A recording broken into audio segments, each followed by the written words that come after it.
નમસ્કાર,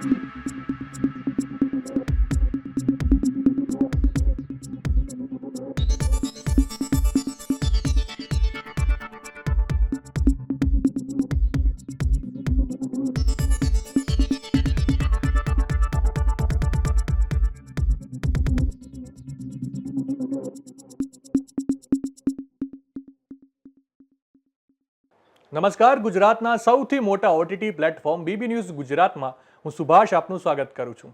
રાજ્યમાં અત્યારે નકલી ડોક્ટર, નકલી હોસ્પિટલ, નકલી પોલીસ, નકલી અધિકારી અને બોગસ કચેરીનો રાફડો ફાટ્યો છે. આ રેસમાં ફરી એક નવો નકલી આઈપીએસ અધિકારી ઝડપાયો છે.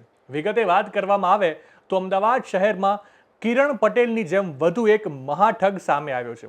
અત્યારે ઝડપાયેલો મેહુલ શાહ શહેરમાં નકલી આઈએએસ બની છેતરપિંડી કરતો હતો. નોંધનીય છે કે ક્રાઇમ બ્રાન્ચે મેહુલ શાહ નામના શખ્સની ધરપકડ કરી લીધી અને તેની સામે કાર્યવાહી શરૂ કરી છે.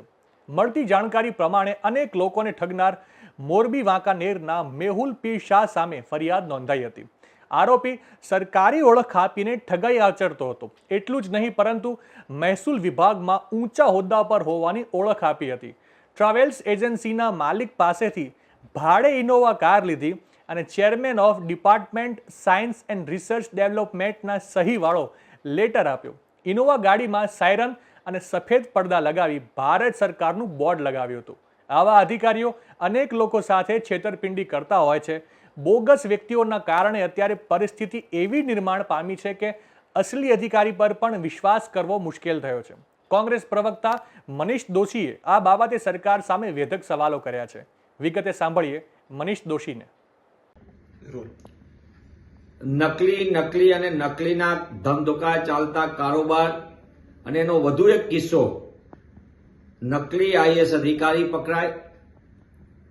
આ પકડાયા પહેલા એમને ક્યાં ક્યાં કારનામા કર્યા છે. ગુજરાતમાં નકલીઓ રાજકીય છત્રછાયા વિના ચાલે નહીં.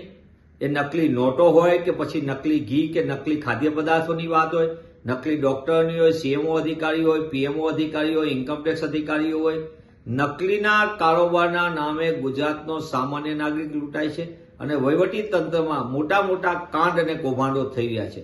ત્યારે વધુ એક આઈએસ અધિકારીના નામે ગુજરાત સાથે છેતરપિંડી કરનારા તત્વો પકડાણો છે.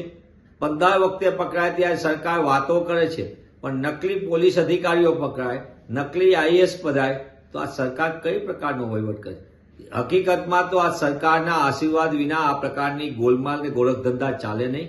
ગુજરાતમાં અનેક કૌભાંડો કરનારા લોકો ગુજરાતના નાગરિકોને બેરોકટોક રોકી રહ્યા છે અને સરકાર માત્ર જાહેરાતોમાં વ્યસ્ત છે અને નકલી ગોરખધંધા કરનારાઓ પોતાના કાંડ અને કૌભાંડમાં વ્યસ્ત છે. ત્યારે હું આપના માધ્યમથી સરકારને પૂછવા માંગુ છું કે હવે માત્ર બાકી રહ્યા હોય, પીએમઓ અધિકારી આવી ગયા, સીએમઓ અધિકારી, આઈએસ આઈપીએસ આવી ગયા, પોલીસ નકલી આવી ગઈ, ડોક્ટર આવી ગયા, ખાદ્ય પદાર્થો નકલી આવી ગયા, નકલી નોટો આવી ગઈ, નકલીના કારોબારો આવી ગયા. હવે નકલી આખું પ્રધાનમંડળ તો નહીં આવે ને, એની પણ તપાસ સરકાર ક્યારે કહેશે? અંતે તો ગુજરાતના નાગરિકો ભોગ બને છે. ગુજરાતના નાગરિકોને ભોગ બનતા અટકાવવાની જવાબદારી સરકારની છે, ગૃહ વિભાગની છે. પણ કમનસીબે ગૃહ વિભાગ એ ભ્રષ્ટાચારનું એપી સેન્ટર હોવાના કારણે નકલીઓ બેરોકટોક કોઈ પણ પ્રકારના કાયદાના ડર વિના ગુજરાતમાં લૂંટનો કારોબાર કરીને પોતાના ગોરખ ધંધાને અંજામ આપી રહ્યા છે. એ ગુજરાત માટે અને ગુજરાતીઓ માટે ચિંતાનો વિષય છે. નવા સમાચાર, નવી અપડેટ સાથે ફરી મળીશું. ત્યાં સુધી મને રજા આપશો. નમસ્કાર.